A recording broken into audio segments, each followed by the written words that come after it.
a lot of the people haven't even heard of Jesus Christ, much less seen a Bible. Who is to say what's morally right and what's morally wrong? Nobody is really certain whether these Gospels are true or not.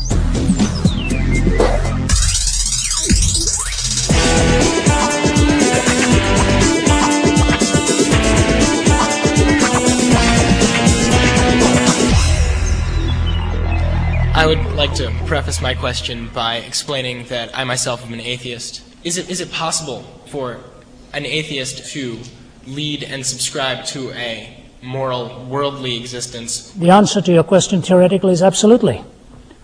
I think there have been many decent living people who've had very high moral principles.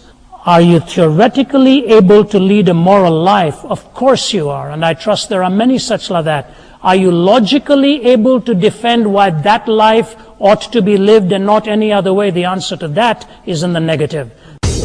Do you believe that God ordains violence and war at times? Do you believe that men and women are equal, or do you believe that men are the head of the household? How would you apply that in the dichotomy between exclusivism and pluralism? Deal with Jesus affirming as truth, as historically accurate, these stories of the Old Testament that have become such casualties, I guess, today. I'm just wondering whether God gives all the people of the earth the possibility to know God through Jesus. I'm not a Christian, I'm a Muslim, so pardon my questions.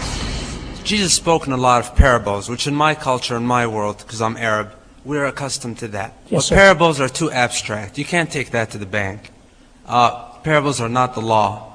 But, you know, all the thing that you just mentioned is the reason why there are 1,001 churches and denominations around. Okay. The Christianity is not united, and I think that's why. You know, I appreciate what you're saying, and I think there's a lot of truth in what you're saying, but you're forgetting an awful lot too.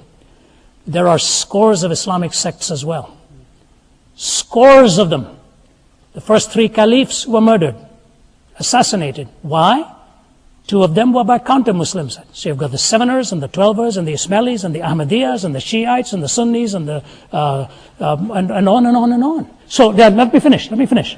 So my point to you is, your point is well taken if you understand one thing. Unity does not have to be uniformity.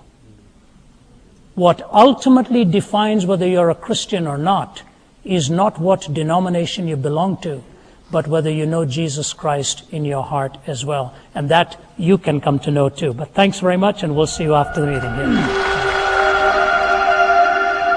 Life's purpose. What is it? I'm now 56 years old.